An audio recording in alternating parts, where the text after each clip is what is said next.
everybody, to another episode.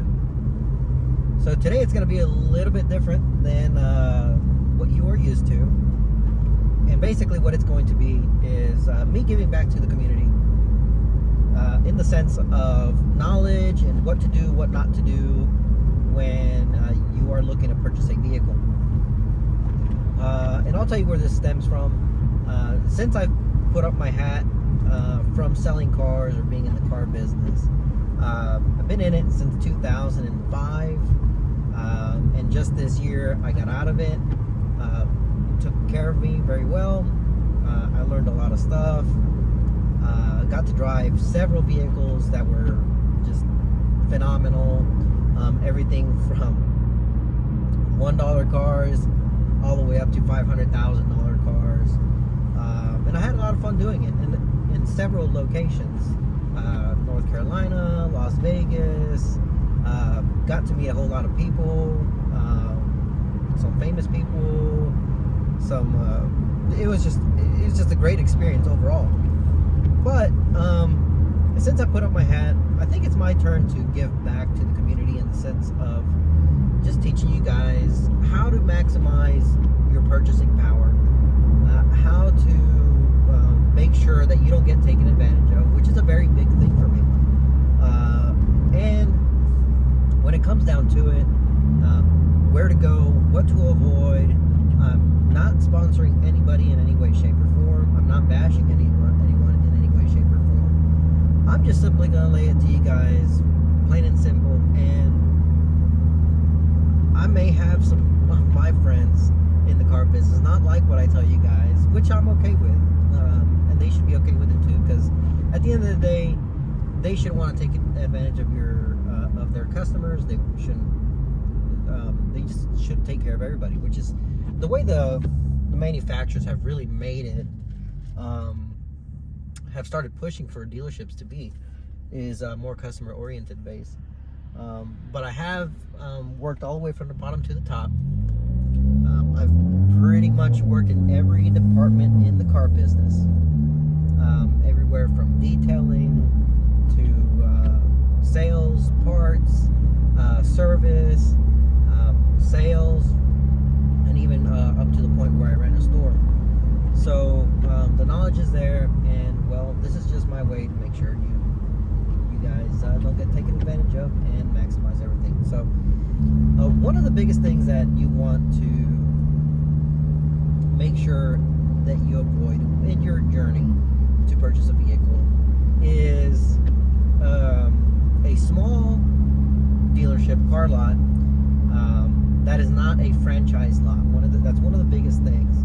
And the reason that I say that is because a lot of your franchise dealerships have certain standards that they have to meet and be at in order to be a franchise dealership.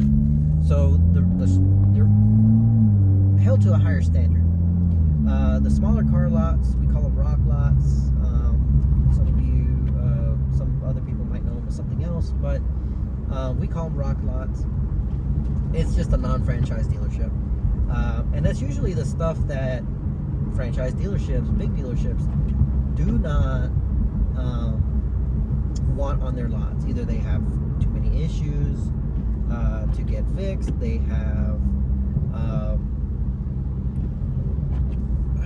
they're just rough, there's a number of things, too many miles. It's a number of things that it can be. That's the reason why it's at a rock lot. Not to bash them, sometimes they may get a good car or two, but that's one thing that you want to avoid. The other thing that you want to avoid is dealerships that sell high-end vehicles, whether it's a rock lot or a franchise dealership. And the reason is because when you buy a high-end vehicle, obviously everybody knows that they're more expensive to fix. When they are more expensive to fix, there's reasons behind it. Now, I don't agree with it. I personally wish manufacturers would make it to where the little guy can still work on the vehicle more than just brakes and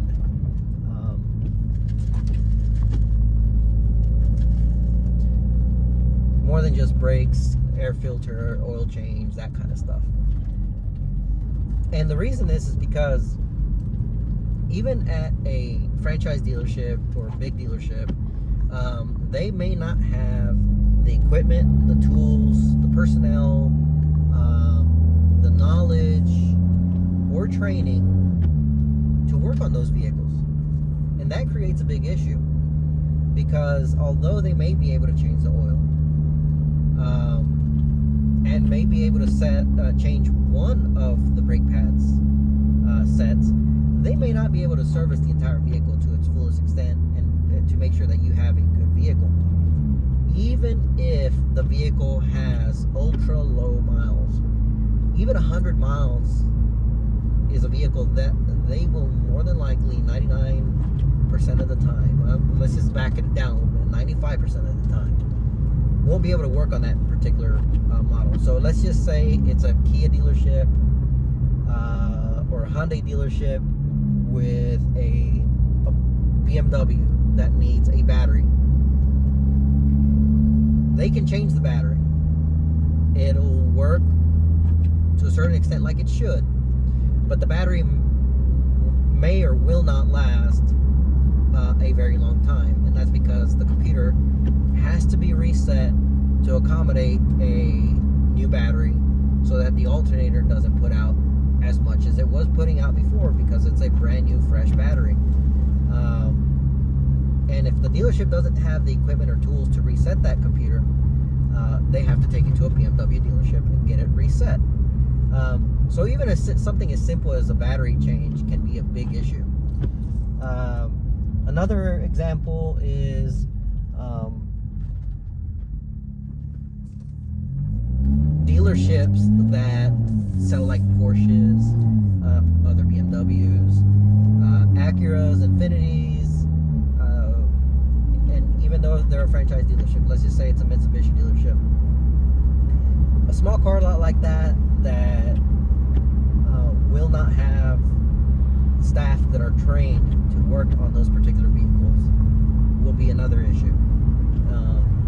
Making sure you buy a vehicle, if it's a BMW, try to buy it at a BMW location. If you're looking at an Acura, buy it at an Acura dealer. If you're buying a Porsche, try to buy it at a Porsche dealership. At the end of the day, yes, you may pay a little bit more than another smaller dealership that doesn't have that particular manufacturer on their lot, but you are more guaranteed to have a good vehicle.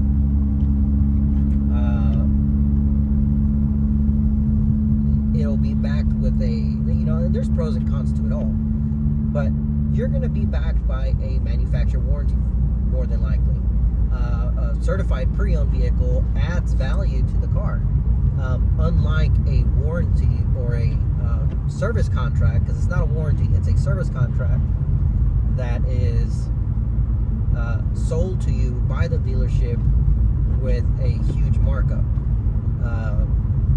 to where they make profit, make money. Yes, we do make, well, I say we, I'm no longer in it. They do make money that way.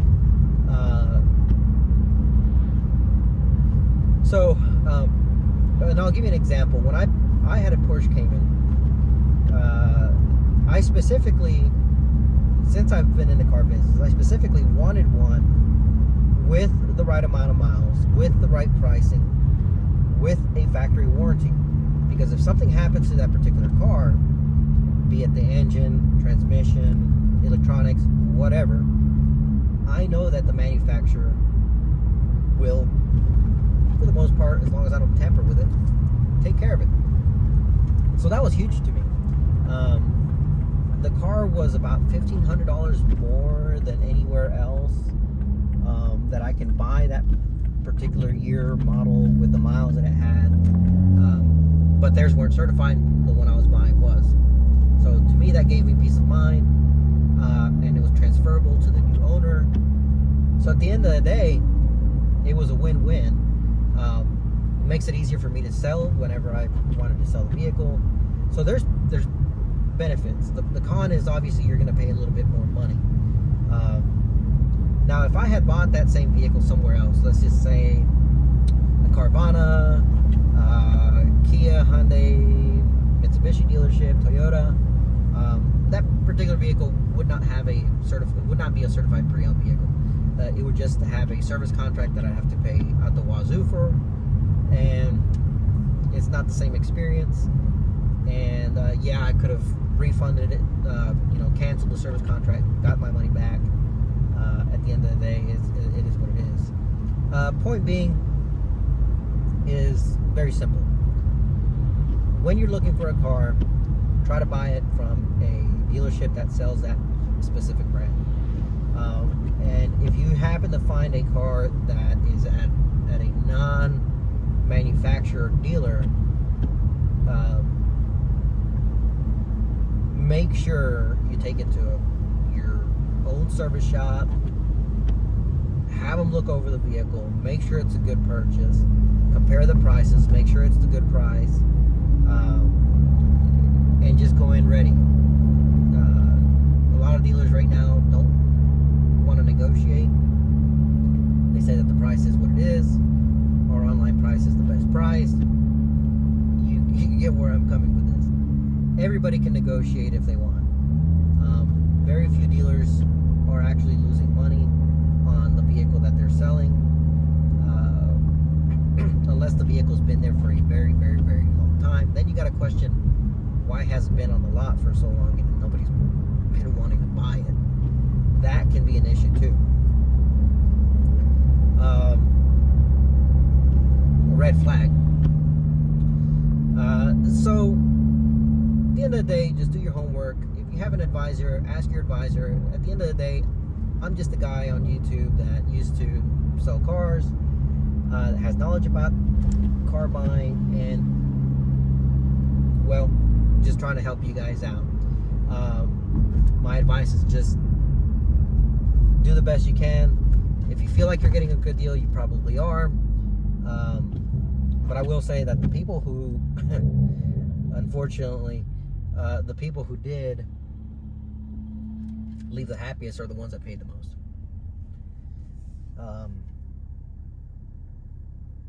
Yeah.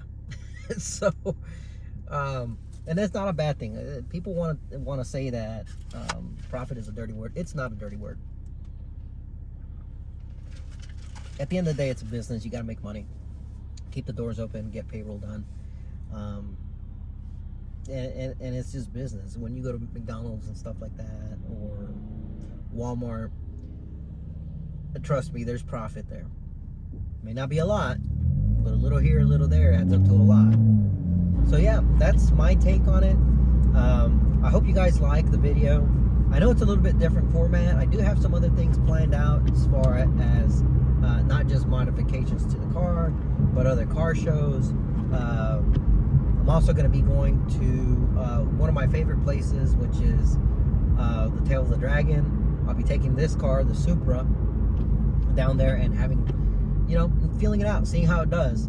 And that'll lead up to another one of my ideas for this channel, because everybody knows it's more than just the car, and it's more than just knowledge of how to buy a car. It's also about the experience. And everybody always wants to find that nice road, and are always unsure of how it's going to do, how easy it is to get there, where they're at, blah blah blah. Just stay tuned, like and subscribe, and we'll see y'all in the next one. Now let's get on the highway.